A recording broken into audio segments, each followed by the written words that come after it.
A mother's search for her daughter spans 2 decades. She no longer knows what her child looks like. Will digital technology help locate her? A man slays his family and vanishes without a trace for 18 years. Can the work of a sculptor flush him out of hiding? 2 hunters stumble across human remains. Can an artist put flesh on the bones and give the victim a name? Forensic artists combine science, intuition, and skill to build likenesses of the murdered and the missing. Their work can reunite families or help solve a murder, creating faces of hope and faces of tragedy.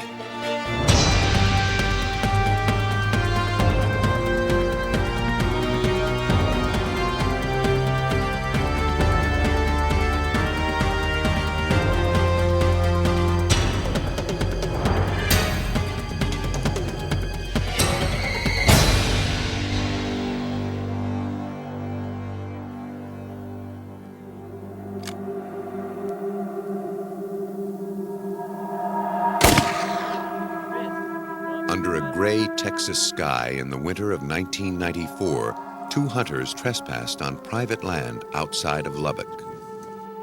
But their offense would pale in comparison to what they'd discover that day in remote Yellow House Canyon. They stumbled onto the partial remains of a human skeleton and a white, high-heeled shoe lying nearby. Though alarmed by their discovery, they knew if they called the police, they'd be fined for poaching. The hunters decided to leave the bones for someone else to find. But when they told a friend what they'd seen, he called the sheriff. The hunters agreed to take Deputy Tom Watson of the Lubbock County Sheriff's Department to the site of their find. Watson immediately suspected the remains belonged to a murder victim, dumped in the canyon to conceal the crime. Only the skull and a few bones remained. Over time, animals must have dragged away parts of the body. Watson directed his deputies to tape off a wide area to be searched for more evidence.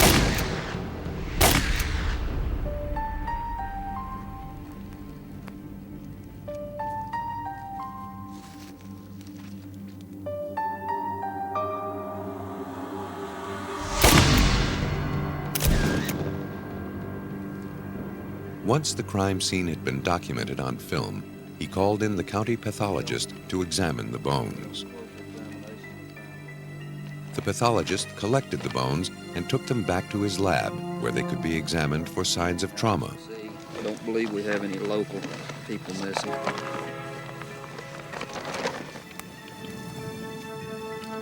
He confirmed Watson's suspicions. The victim was murdered. The upper part of the skeleton bore multiple stab marks, enough to kill a person several times over.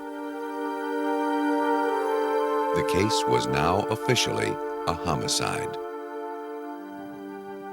Watson returned to the canyon the next day to sweep for more evidence. To capture the killer, he first had to name the victim. But his search uncovered no form of identification. The only clothing was the one shoe. To identify his victim, he desperately needed more to go on. The first thing we have to do is determine whether it's male, female, and approximate age. Check those statistics against any possible missing persons that we might have locally. If we don't find anything there, then we expand the search out statewide into New Mexico and Oklahoma.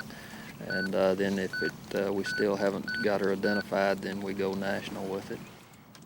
The search team recovered more bones and, luckily, almost all of the victim's teeth, but nothing more.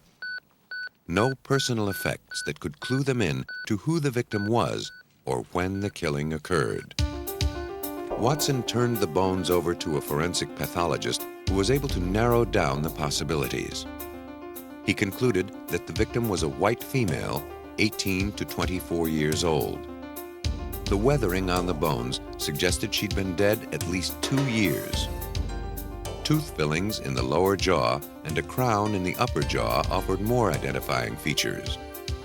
The teeth were x-rayed so they could be compared to dental charts of missing white females of the same age.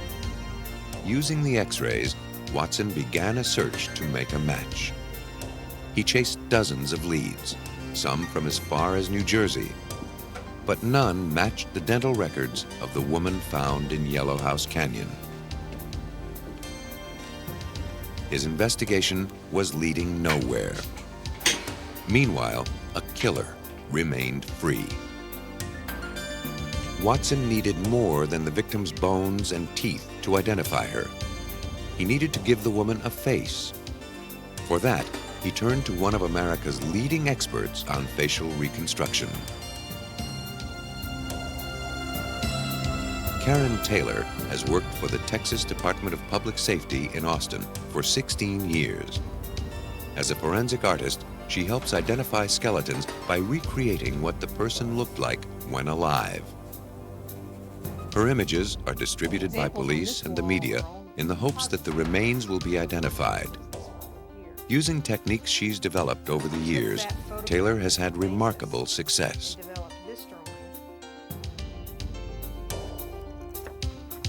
She serves police jurisdictions throughout Texas and works on cases across the country.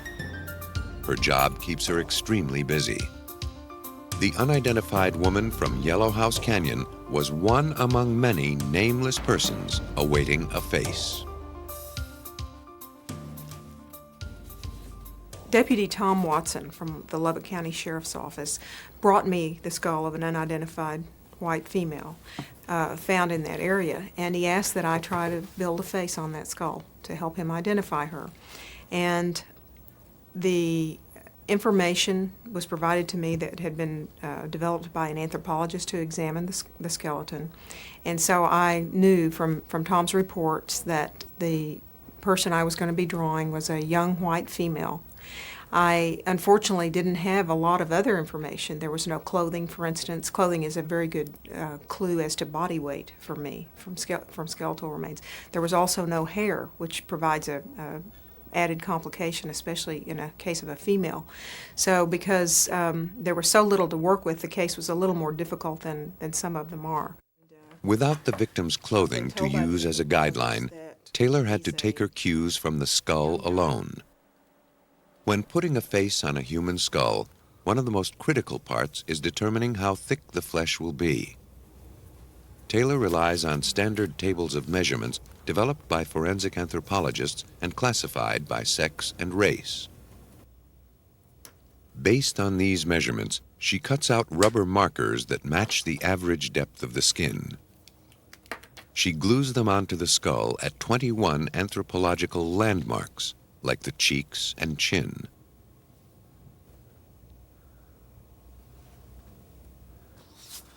When the markers are in place, photographs of the skull are taken.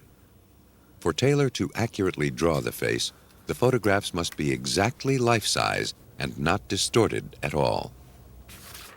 After placing transparent paper over the photograph, she uses the rubber markers as guides in drawing the facial contours. It's the first step in recreating the image that may lead to the identity of the victim. Taylor also relies on scientific formulas to draw in the eyes, nose, and other features. The average human eyeball is between 24 and 25 millimeters in diameter.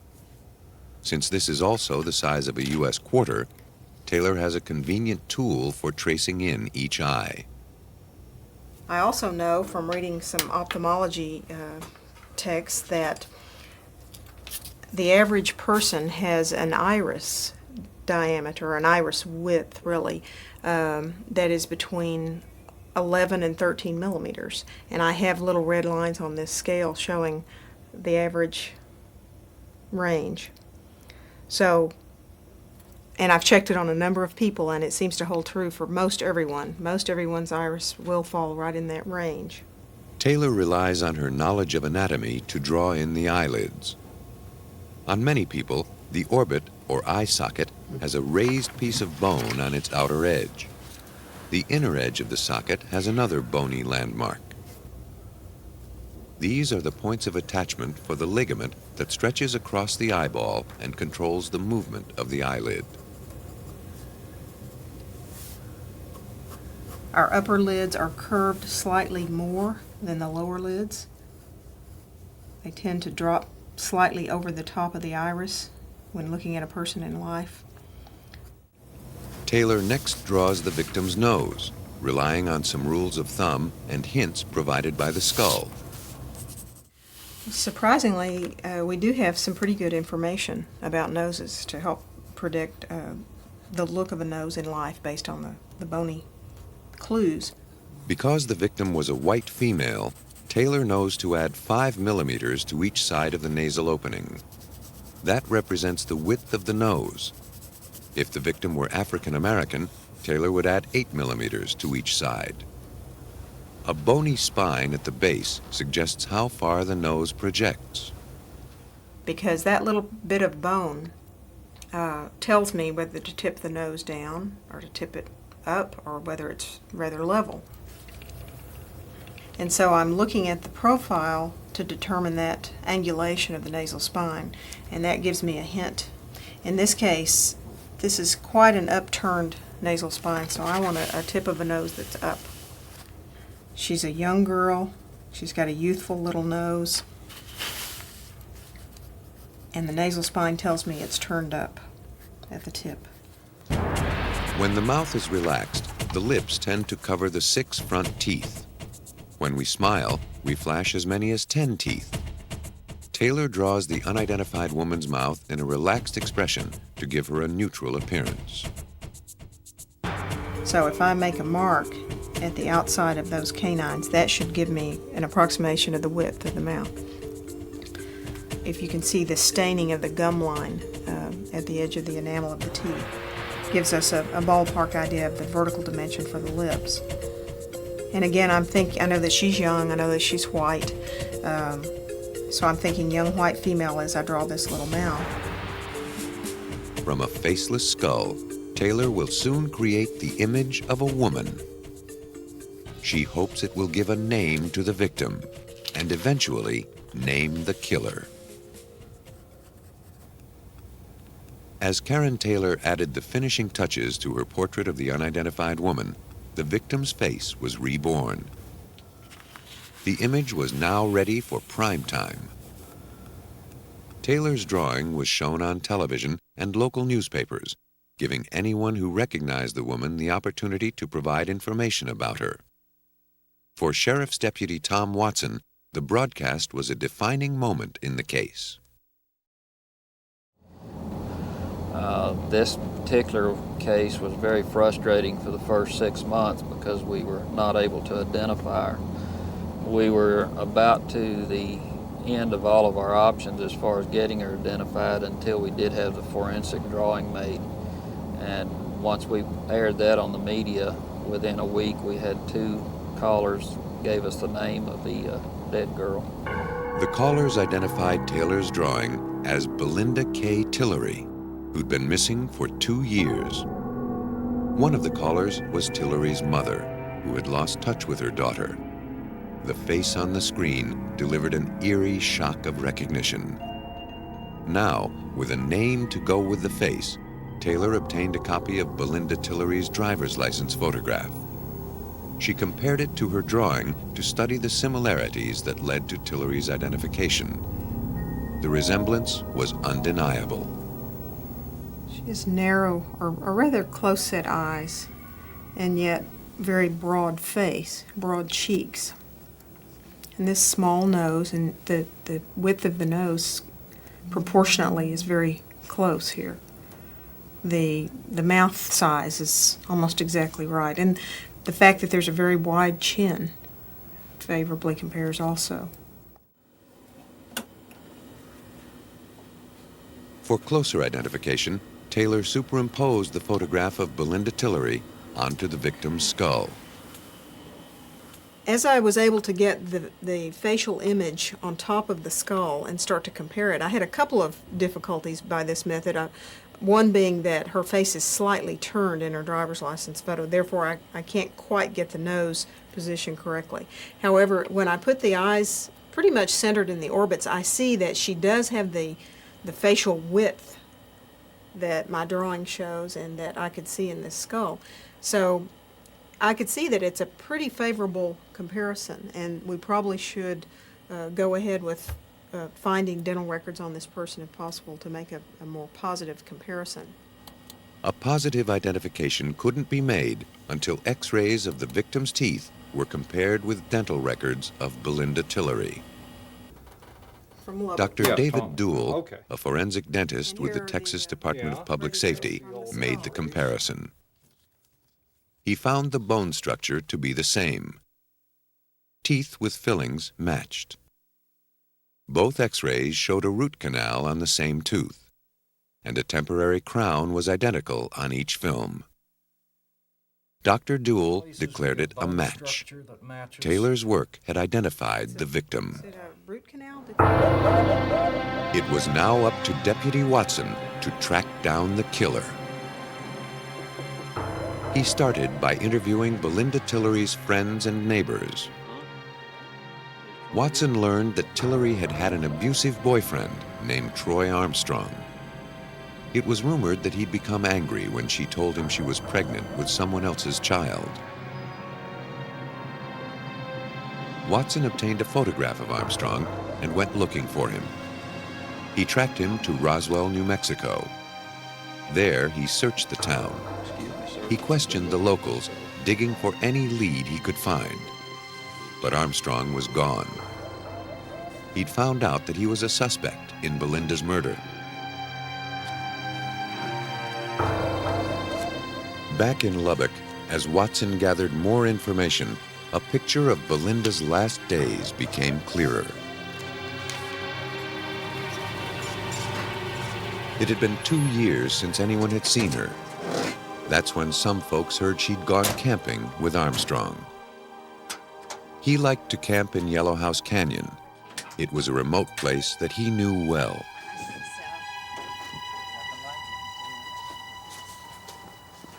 What's going on front, all right? I'll catch up with you, okay? All right, well, come on. People mentioned that he carried a large hunting knife almost everywhere he went. The pieces were fitting together. It seemed that a bitter Armstrong had planned to take Belinda to this remote canyon and get rid of her for good. He thought no one would find her remains. After Belinda's death, he told a girlfriend he had nightmares about stabbing someone in the back. Based on the evidence, Watson obtained a warrant for Troy Armstrong's arrest, but he still had no information on his whereabouts. More than a year later, in January 1996, Watson received a tip. He found out that Armstrong was on the road with a truck driver buddy who was hauling for a company in California. Watson quickly contacted the trucking company. He discovered that their trucks were equipped with a global positioning system called GPS. A transponder on each truck bounced a signal off a satellite, telling the company where it was at all times. They informed him that the truck he was looking for was now traveling through Nebraska. Within minutes, Watson got the Nebraska State Police on the other line and asked them to set up a roadblock. They dispatched several cars to intercept the truck. As the police waited, they maintained contact with Watson and the trucking company, keeping tabs on the truck's whereabouts at all times. They knew just when to expect it.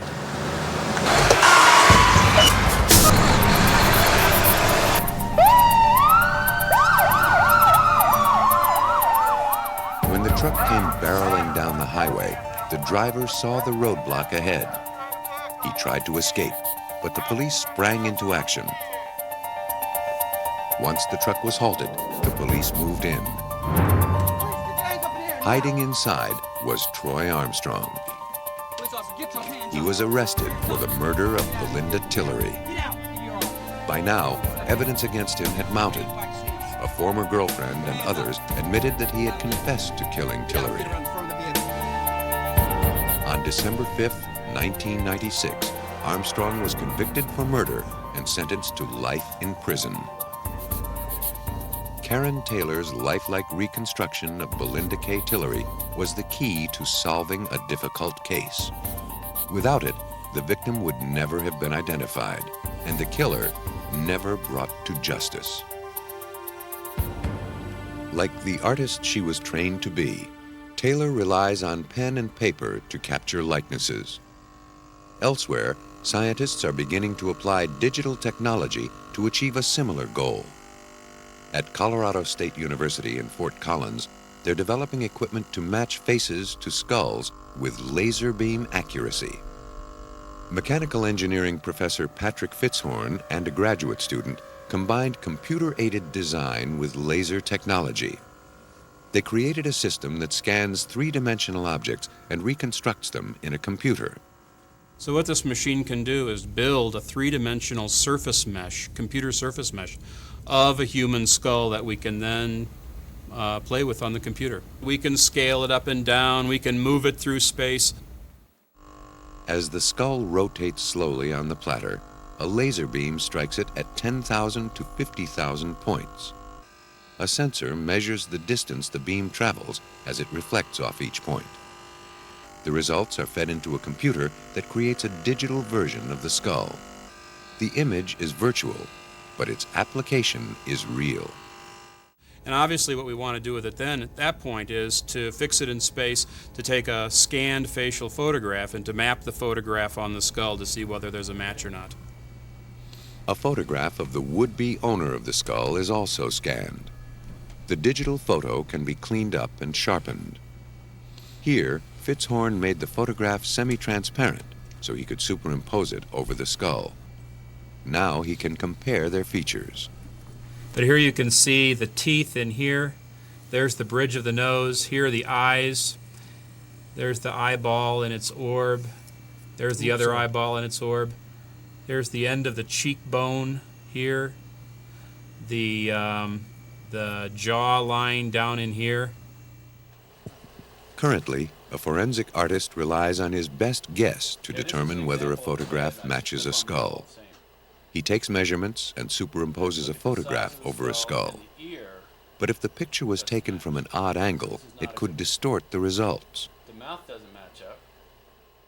And now what we're seeing is how the skull is oriented. You can see how it's rotated in here with respect to the photograph. So here, this is the plane that the photograph is in, and you can see the skewing of the skull with respect to it. Again, trying to line the skull up in orientation with respect to the way the face was oriented when the camera photograph was taken. Fitzhorn can rotate the skull and reorient the scanned facial photograph to minimize the distortion.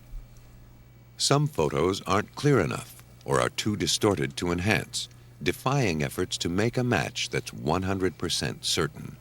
But Fitzhorn is convinced that his method is much more precise, less subjective than previous methods. But one of the things that I'm really excited about is the potential to take 4 or 5 points on the skull, to take 4 or 5 matching points on the face, and actually attempt to compute whether or not there's a match. What we'd like to be able to do is numerically compute this fit on the computer, and then say something, be able to say something like, this is a 95% probability of match, or this is a 35% probability of match. As Patrick Fitzhorn and his colleagues perfect their computer face matching system, forensic artists in Louisiana are on a different mission. Instead of applying digital technology to identify the dead, they're hoping to use it to find the living. In this case, a girl who's been missing for over 20 years. In 1976, in a small town in Louisiana, a family argument turned sour. It wasn't the first time Geneva Martin and her teenage daughter argued.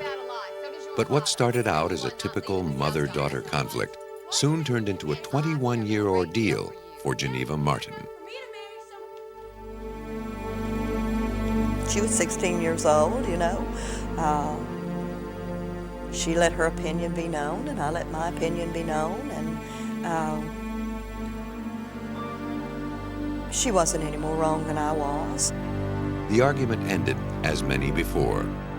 The two went back to their chores without saying a word to each other. Then Donna decided to leave. Bye, Mom. She said she was going to her grandmother's house. It was 2:30 p.m. By 5, she hadn't returned, so her concerned mother went looking for her at her grandmother's. But Donna wasn't there. Her grandmother said Donna had gone next door to play cards with her Aunt Peggy. Well, didn't think anything about it, went back home. When she wasn't home at 9 o'clock, we went to Peggy's, and there was no Donna. Donna Martin had run away from home before, but this time it seemed like she wasn't coming back. Despite many attempts to find her, almost a year passed before Geneva Martin heard any news of her daughter. Then, one of Donna's friends told Geneva she had picked up Donna on the road and given her a ride to an apartment she was sharing in Baton Rouge. Geneva, desperately wanting to patch things up with her daughter, went to find her. But when she got there, the apartment was vacant. All that remained was Donna's name on the mailbox. The manager confirmed that Donna had been living there. Excuse me, are you Mrs. Clark? I took a picture of Donna to her, and she told me, yes, this was the young girl that had lived in the apartment with another married couple. From there, we found nothing. Despite all she did to find her daughter, the trail remained cold for more than 20 years. Today, Geneva Martin hopes researchers at Louisiana State University will help heat it up again. Forensic anthropologist Mary Manheim and forensic artist Eileen Barrow use computers to simulate the aging process. If they can produce an accurate likeness of Donna Martin today at age 37, her mother may have a chance of finding her. LSU's Forensic Anthropology and Computer Enhancement Services, or FACES, is an ambitious program that's collecting data on the subtleties of the human face. Among its objectives, to develop precise standards of measurement for tissue thickness on the human skull. The information is used by forensic artists trying to build faces from bare bones. Until now, they relied on measurements based on cadavers. Manheim believes that using live subjects will produce much more accurate measurements.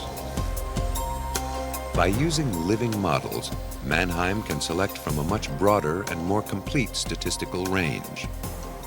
Though subjects remain anonymous, their age, sex, race, height, weight, and other personal information becomes part of the computer's database. To measure tissue thickness, she uses an ultrasound scanner, like the ones used to show a fetus in the womb. The scanner bounces sound waves off the skull. By measuring the time it takes for waves to return, a computer calculates the exact depth of the tissue from skin to bone. The process is repeated at 19 points across the skull.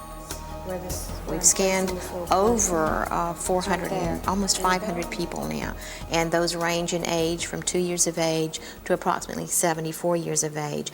There are many different sizes, many different racial groups, so we will separate these out, height, weight, age, etc., and we will produce standards. Manheim has scanned the faces of generations of the same family. The data will show how family resemblances change over time. Manheim and her colleagues are also using computers to show what a missing child's face might look like as it grows older. With young children, the first step is stretching the child's features to reflect growth of the skull. In this case, a 5-year-old child disappeared and has been missing 5 years. Barrow renders the child at age 10. The computer stretching tool divides the face into a grid. And you pull each intersection of that grid down just a few steps. All right, so then that's the stretch. When we age a child, of course, the first thing we need is a picture of the child and a picture of her father and mother, or a sibling, or whoever the parent or the sibling might be that she looks most like. The face can now be merged with the faces of her immediate family to create a composite image. With the click of a mouse, Barrow brings the missing child's features to the front. To retain her particular look, the eyes and eyebrows,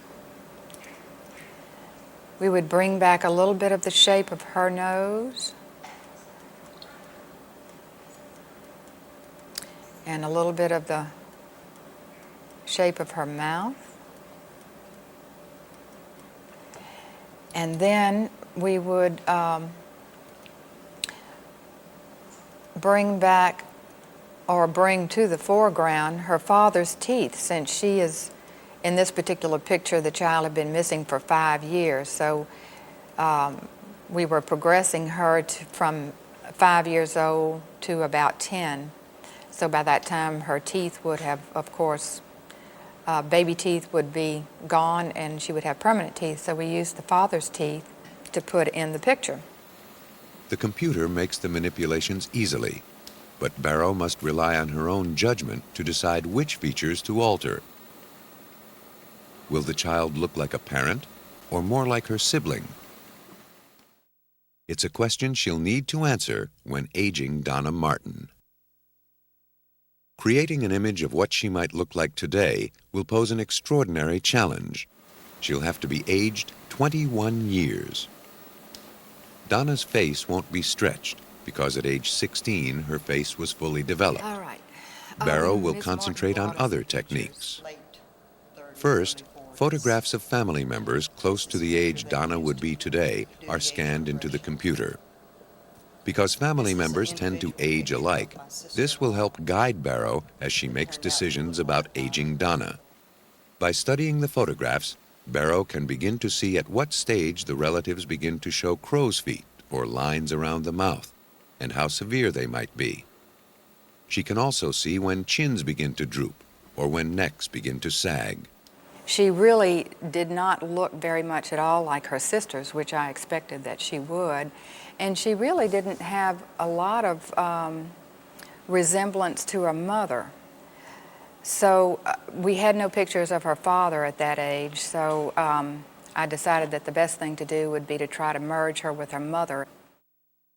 To merge the image of Donna Martin at 16 with her mother at age 40, Barrow must first align and resize the photographs. The photograph of Donna is a 3/4 view. To align it with her mother's, Barrow must adjust it to show a frontal view. Now what happens here is that the mother's picture is quite a bit bigger than hers. So then what I have to do is size the picture of the mother. And that means reducing its size to try to fit the other one.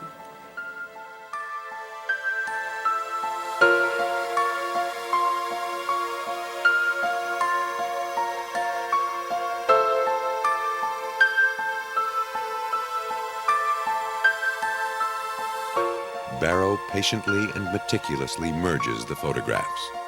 She makes sure Donna's features remain dominant while taking some physical cues from her mother's image. Then she erases Donna's hairstyle at age 16 so a more mature style can be added.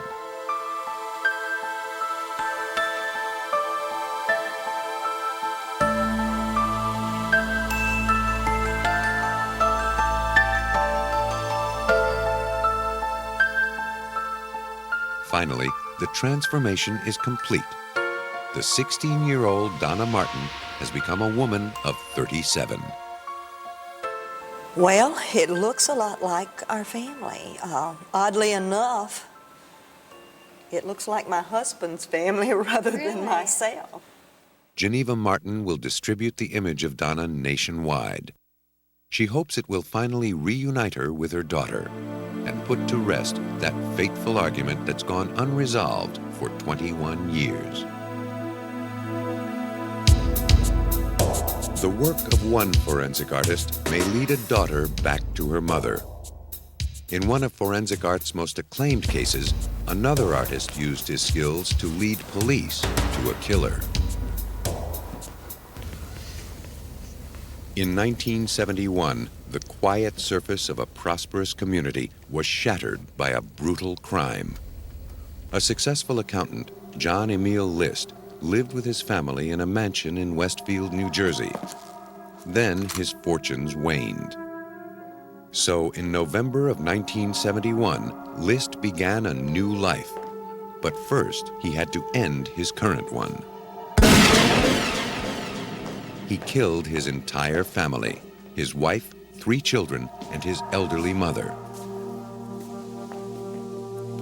Then he dragged the bodies into the ballroom and arranged them neatly in a row.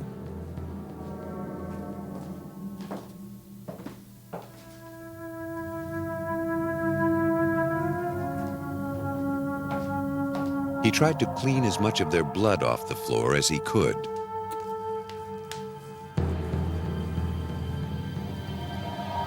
He also sat down to write a long letter of confession. When he finished, he left his house for the last time.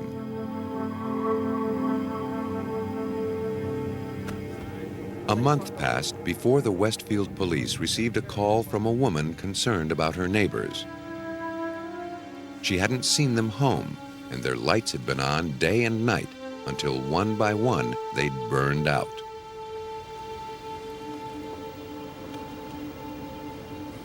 I'm back either. I think we're going to have to make entry. When the police arrived, they found an unattended mansion in need of repair. They looked around the outside of the house until they found an open window.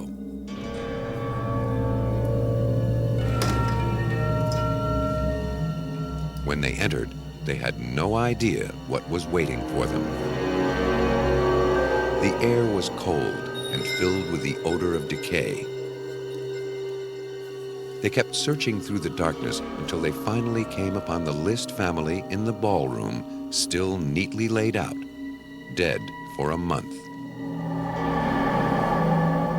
It was one of the most grotesque murders Westfield police had ever seen. When detectives were called in, they found the guns List had used and his letter of confession. List was an active member in the church and addressed the letter to his pastor. In it, he explained that he was no longer able to support his family and pay for the mansion his wife had insisted they buy. He was worried his family faced a life of humiliation on welfare. He was also upset his wife and children had stopped attending church. He felt his daughter had taken a misguided interest in acting, which threatened to deny her status as one of God's children. At least, he concluded, I'm certain they've all gone to heaven now. After slaying his family, List left his car at New York's Kennedy Airport and took a bus heading out of town. He hid his crime carefully. A month passed before anyone noticed his disappearance. Police and the FBI conducted a worldwide search, but nothing turned up. 18 years later, New Jersey detective Bernard Tracy was still on the case. He would make one last effort to find John Emil List by turning to the experts who combine art and science to age the human face. An accurate portrait of John List as a middle-aged man might alert someone somewhere to turn him in. One thing I can tell you about the John List investigation, back in 1971, this was a state-of-the-art investigation. Tracy was assigned to the case in 1974, taking over from detectives who'd been on the case for 3 years. The investigation was one of the most thorough ever conducted by New Jersey police. In their search for clues, detectives performed psychological profiles of List and his family. We did little profiles on the victims. That was John List, his oldest son. His son Frederick, who was 13 at the time. And his daughter Patricia was 16. Though the case had cooled by 1974, Tracy was convinced John List was still alive. The common case is that when a person kills people close to them, they kill themselves shortly thereafter. If he wasn't found shortly thereafter dead, a victim of suicide, then I believed he would still be alive. It was just a question of where. In an effort to find out, Tracy persuaded a television producer to include the case in a series on fugitives from justice. The producer, in turn, enlisted the expertise of Philadelphia forensic artist Frank Bender to sculpt the face of List as he might appear at age 63. The sculpture would appear on television for millions of people to see. If Bender could produce a good likeness of John List 18 years after the crime, he might finally be found. To help guide his imagination as he adds years to a face, Bender carefully reviews the subject's background and his habits, knowing they're unlikely to change. Behavior can influence how a person ages. Before starting the List project, Bender thoroughly researched his subject. He discussed List's psychological aspects with forensic psychologists and police experts. Relax. If you mow your lawn in a suit and tie, you're not relaxed. It's about staying in control. He'll still be wearing probably the same clothes, the same type of bow tie. None of that's going to change. You know, I've been going to a church on Sundays, and as often as I can, to try to get the feel of like what his environment is really like. Any clue police gave him about List's life helped Bender form an image of how he may have aged.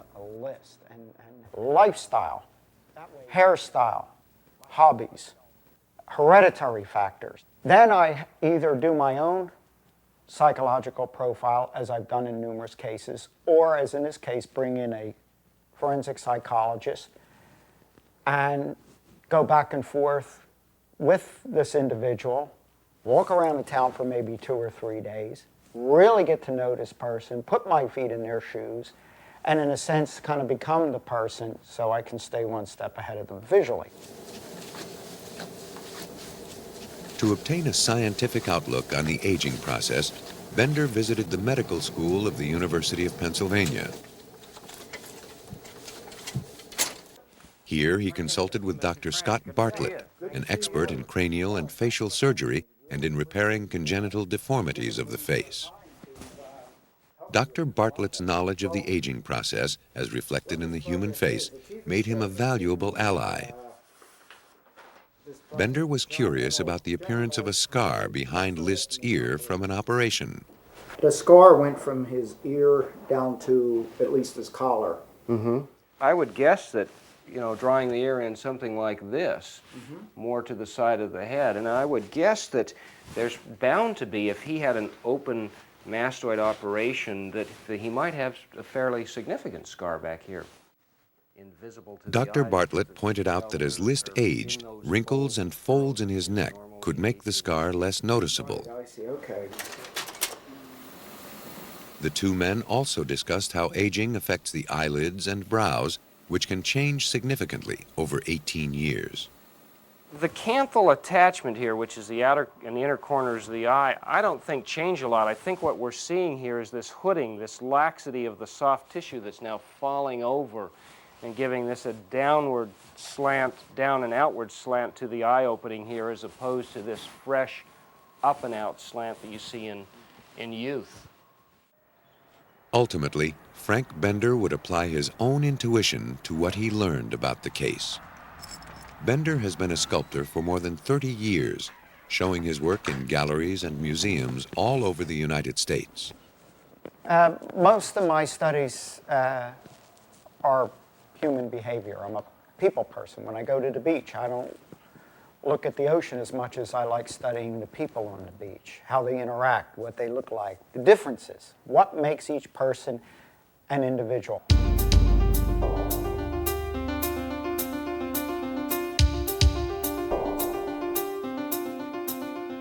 Beginning his sculpture of John List, Bender had a problem. He had to construct a three-dimensional model, yet the only available photograph of List was a frontal view. There were no pictures showing a three-quarter or side view. Bender would rely on his experience as a commercial photographer to study the photograph and analyze its three dimensions based on highlight and shadow. Now, with fugitives, you have old photographs. The most important thing with a fugitive, I found, is to stay within the perimeters of the skull. The same as facial reconstruction. This is where the similarities lie. If you elongate the head, you theoretically are changing the shape of the skull, the foundation underneath. As he worked on his sculpture, he checked his work with acetate overlays made from the 20-year-old photograph. I take an old photograph, enlarge it to what I feel would be life-size, do acetate overlays, and then lie it over the sculpture as I'm working on it to make sure that I'm within the perimeters of the skull. As a face began to emerge from clay, Bender delved ever deeper into the mind of John List. I felt that John List wanted to kind of be, in a sense, a generic individual. You know, wanted to blend in, didn't want to create waves. Wanted some peace in his life, which he never got from his wife. And this started building up his anxiety. I really believe he tried to get this through the church and was getting it. But when he came back home, it was complete overload.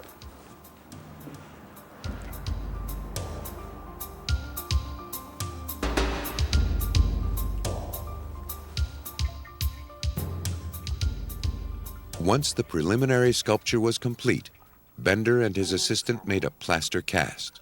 That's good. Little by little, Bender's sculpture took shape. By now, Bender was more familiar with List's face than with his own. As the bust of the fugitive emerged from its mold, Frank Bender was ready to add the final details to the face of a killer.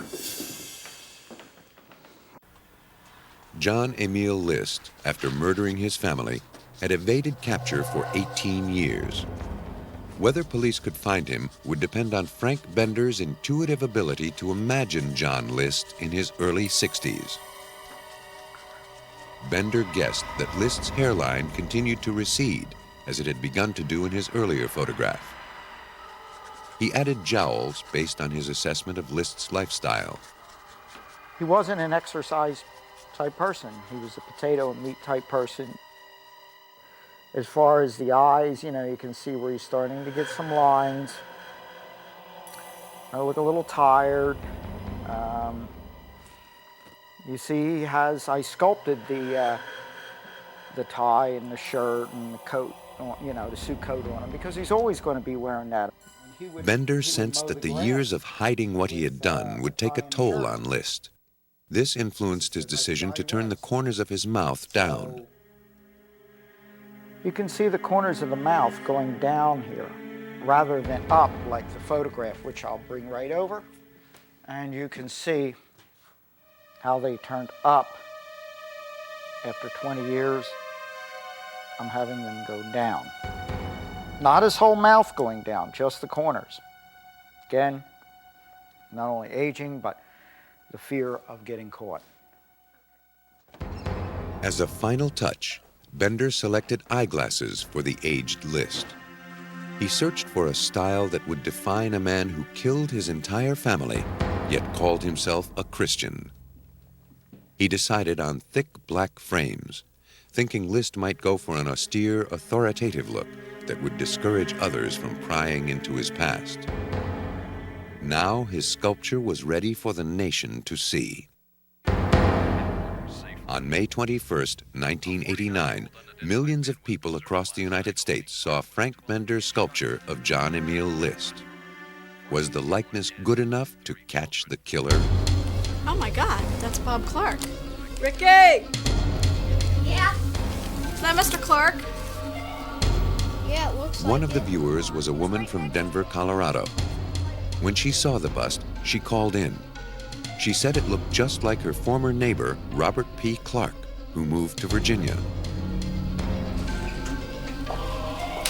Good morning. We're with the FBI. Yes, can you direct us to the office of Robert Clark, please? Yes, Mr. Clark's office is there. Following up on the tip, FBI agents found a man who called himself Robert Clark at an office in Richmond, Virginia. After years of getting away with a horrible murder, List was about to see his last days as a free man. When the agents approached him, he insisted he was not John List. But on his neck was the telltale scar, and his fingerprints matched those of the killer. With that, the agents had proof beyond a reasonable doubt that Robert P. Clark and John Emil List were in fact the same man. Since the murders, John List had remarried and recreated his life as an accountant, confident that the crimes he'd committed in 1971 would never come back to haunt him.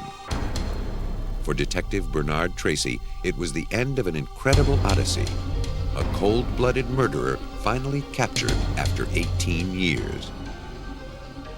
By all accounts, the resemblance between the bust created by Frank Bender and the actual John List was uncanny.